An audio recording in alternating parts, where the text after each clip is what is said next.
Welcome to Work Comp Talk, a podcast dedicated to all of the injured workers in the state of California. And as usual, joining me today is Bilal Kassem, my co-host, who also happens to be the co-founder of an amazing law firm that helps injured workers in California. Pacific Workers. And they also happen to be the sponsors of our podcast. If you haven't checked them out, make sure you do so now, pacificworkers.com. You have to check out their YouTube video because they have a ton of information on there as well that you guys can dive into if you're going through the system yourself. Bilal, thank you for joining me virtually. It is a pleasure to have you. Happy to be here. It's like back in the days. Remember when we recently started this and it was COVID and we had to do this from home? Brings back those vibes for sure. Today's topic is going to be,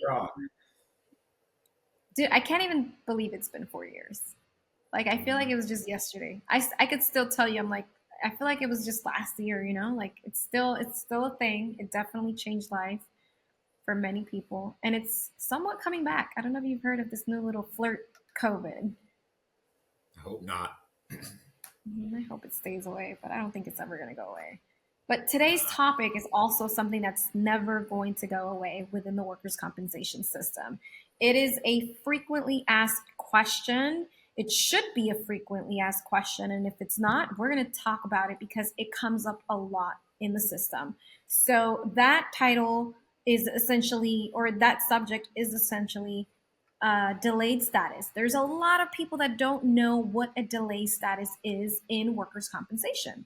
So we have you to kind of guide us through it. First of all, what is a delay status? What does that mean? When you first get hurt at work, insurance companies have an opportunity to investigate your case. You'd think that they'd just take your word for it. Of course not. They're insurance companies. They want to make sure that they're paying out on what they consider legitimate cases. So they have this investigation period that's 90 days long, and it starts from the time your claim's reported and goes for calendar days, 90 calendar days. So during that time, the insurance company can either automatically just admit liability for your case, meaning they accept your case and they go ahead and start paying benefits if warranted and providing medical treatment. They can deny your case, which just means we're not giving you anything. Or they could actually say, we're going to delay accepting liability because we need time to make a decision. And so it's during that delay period where the insurance company is doing things like maybe calling your employer, asking around, trying to verify whether or not the injury happened the way you said it did, maybe talking to coworkers, reviewing medical reports, obtaining witness statements, doing things to gather information to help them make a determination. Right. Now, does this happen only during the beginning of a case, or can this happen throughout any other part of a case? No, it should always happen in the beginning. They have that 90 days to make that decision. If they don't make a decision within that first 90 days, then the case is presumed accepted by law. So they only have so long. They can't say, hey, we got your case 5 years ago. We're still investigating, sorry. They are limited in time to obviously usher things along. Right. When they get the case, then that's when it starts. And so there's always a dispute in these cases. Well, when did they actually get notice of the case? When did you report the injury first? And we're always fighting about that. Right. Well, you kind of answered my next question, which was going to be what happens if you are given a delay status and you're mentioning the insurance company has up to 90 days to figure out what they need to do, if they're going to accept the case, if they're going to deny the case. And you kind of said once you've reached those 90 days and there is no word back from the insurance, it's automatically an accepted case. Is that what I understood? It should be by operation of law. That's what the labor code says. Whether or not the insurance company accepts liability based on that principle is another question. Usually not. Usually you've got to drag them to court and say, look, you guys messed up. You had 90 days. You had a claim form filed. You didn't make a decision. And now, 120 days later, you're saying you're denying liability for this case. It doesn't work like that. Right. We have to hold them accountable like that. But it's not something that they do regularly where they say, oh, well, it's been 90 days now and we haven't made a decision, so we're just going to go ahead and accept it. That never happens. Right. And usually when they're on delay status, what would you say they take to kind of come up with an answer if they're going to accept the case or not? Do they literally wait for the last day? I don't think that's a strategy per se. I think they usually just, it depends on how long the information gathering process takes on their end, or whether or not they're doing it in good faith. There's a lot of cases where the insurance just delayed because, I don't know, maybe they feel like it makes their boss happy. There's some adjusters who are like, look, I need more information. You say this happened. I called your employer and they said it didn't happen. And so maybe I need to dig a little bit more and figure out who's Mhm. telling the truth, if at all. Um, and so, sometimes it takes time to gather that information, talk to witnesses, get feedback from the employer. But the insurance adjuster is obligated to engage in good faith conduct. They can't just like delay just to delay. Yeah. If they have everything in front of them that says the cases should be admitted, you say you fell the way you did, the employer verifies it, there's a medical report from the same day at the same time verifying it, that finds your injuries industrial. Like, there should be no reason for them to delay a claim at that point, because there's nothing to indicate any contrary, story or information that would disprove your case. So Right. So, as an injured worker, what are you supposed to be doing during this delay status? Like, say someone doesn't have an attorney and they get the letter in the mail and it says delay status.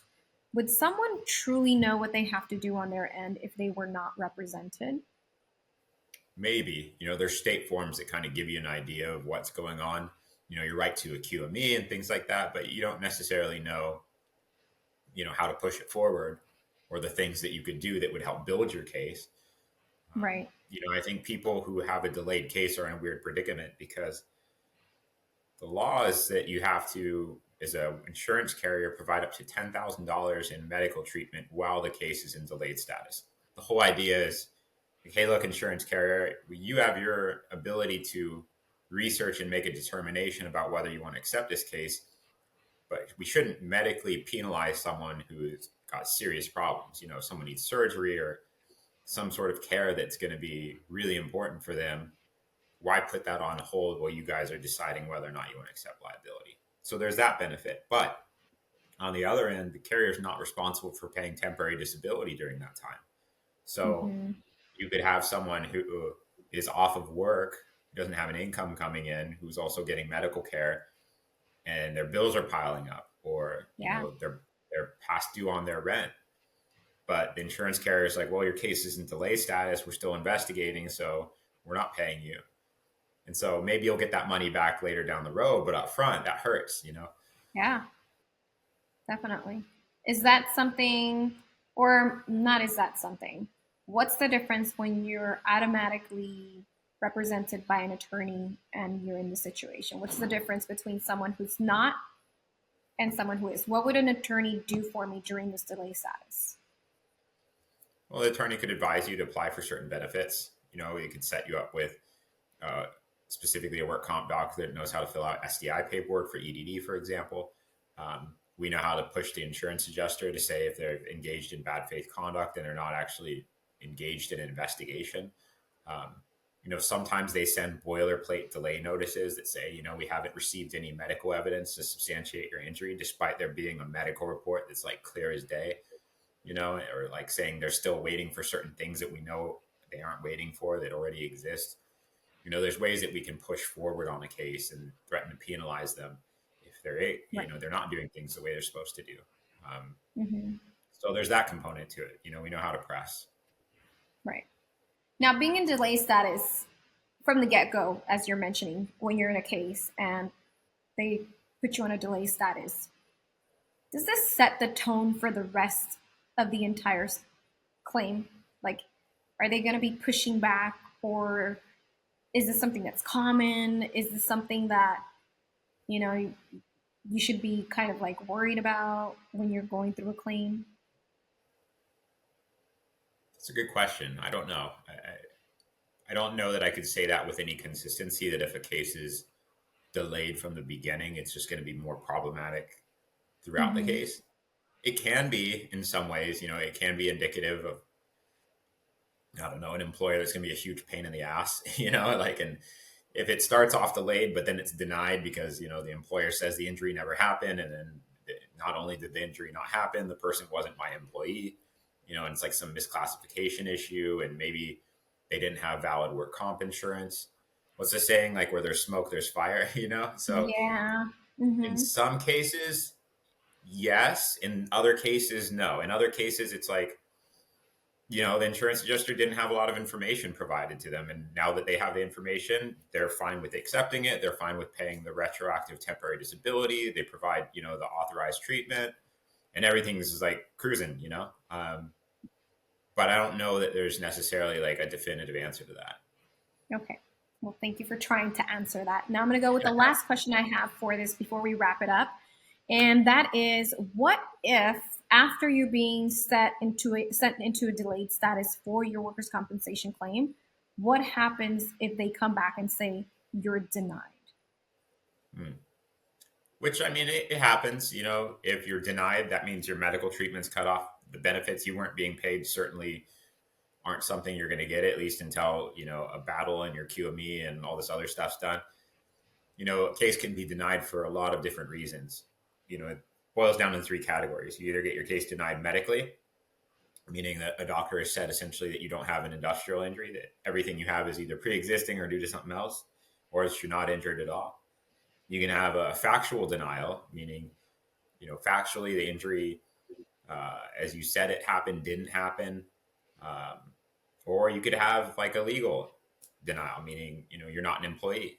You're not entitled to Mm-hmm. workers' compensation, or you're barred by the statute of limitations or some other defense, or you're intoxicated or blah, blah, blah, blah. There's a bunch of Mm-hmm. different reasons. And so the reason for the denial really triggers the rest of the tone for your case. If you have a denial based on a medical reason, you need to go to a QME, in which case, maybe the doctor retroactively says you're entitled to benefits and things like that. Um, if there's a legal issue, that may need to be addressed first before you can even get to the medical stuff. And so denial is after a delay is not necessarily a dead end, but what you do Okay. next and whether or not you can retroactively recoup benefits and out-of-pocket expenses and things like that really pans out after all the issues and reasons for the denial are addressed. Interesting. Well, there you guys have it. If you have been put into a delay status and you're currently going through a workers' compensation case on your own and you want to get a free consultation, kind of get these different types of questions answered, you can go ahead and reach out to Pacific Workers. Just go online, pacificworkers.com. And you can also shoot some comments below this email or below this, not email, this podcast. And you can go ahead and ask some questions. We'll be more than happy to answer them within our Ask Bilal segment. Make sure you hit that subscribe button. We'll catch you guys on the next episode. And thank you for watching. Cool. Okay, 11 minutes and 30